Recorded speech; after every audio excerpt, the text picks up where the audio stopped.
Dear Wendy, my husband and I have been married for 15 years, and he's been suspecting me of cheating. For the past year, he has been on my back every day asking me extensive questions about my whereabouts. Well, Wendy, I have been cheating. Ooh. The problem is, I've never told him, yes, I'm cheating. Wendy, I've been sleeping with the pastor of my church. Praise the Lord! Hallelujah! Yeah! Another marriage ruined at the hands of the church. Speaking in tongues. If he was to find out that there would be so much at stake, Wendy, my husband has threatened to leave me if I do not come clean. I know that I could never have a relationship with my pastor, but I love him too. Damn, you fell in love with your pastor? Wow. She goes on to say, I'm confused. Do I tell my husband the truth and save my marriage, or do I lie and save my congregation? The pastor and I have been sneaking around for, are you ready? Because they've been married for 15 years. 3 years. It started off with me aiding the pastor with the balancing of the church bookkeeping, helping the pastor choose a wise investment with the church money. I am an accountant, so the advice was free and saved the church thousands of dollars. The pastor married me and my husband. Oh, my gosh. Oh. His wife and I are great friends. Oh. Slut.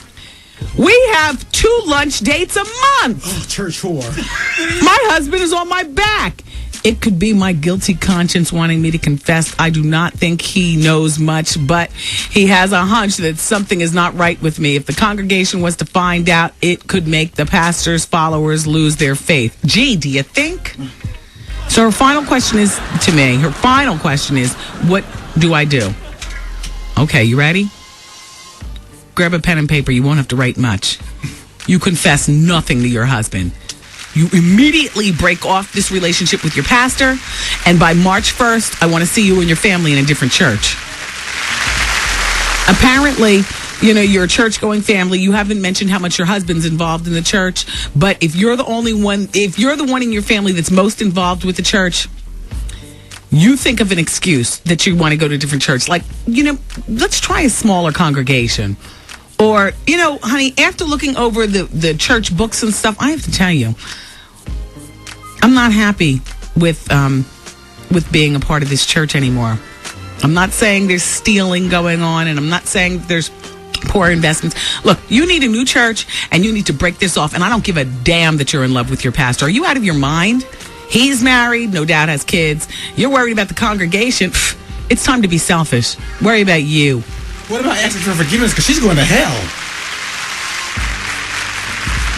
The 3 years that you've been having sex with the pastor, it'll take 3 years of hard forgiving asking. But you do that in your own private time or at your new church.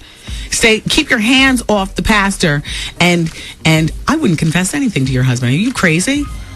Lie, deny. Code of the ghetto.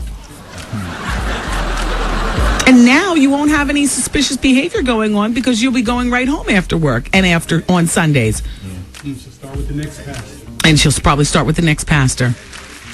I mean, come clean with your husband only if you're asking for a divorce. Unfortunately, you're going to be taking the pastor down with you and the rest of the church. Getting baptized after hours. This is the same pastor that married them. I mean, do you understand the scandal? Your husband's going to knock his block off. Oh, it's going to be ugly.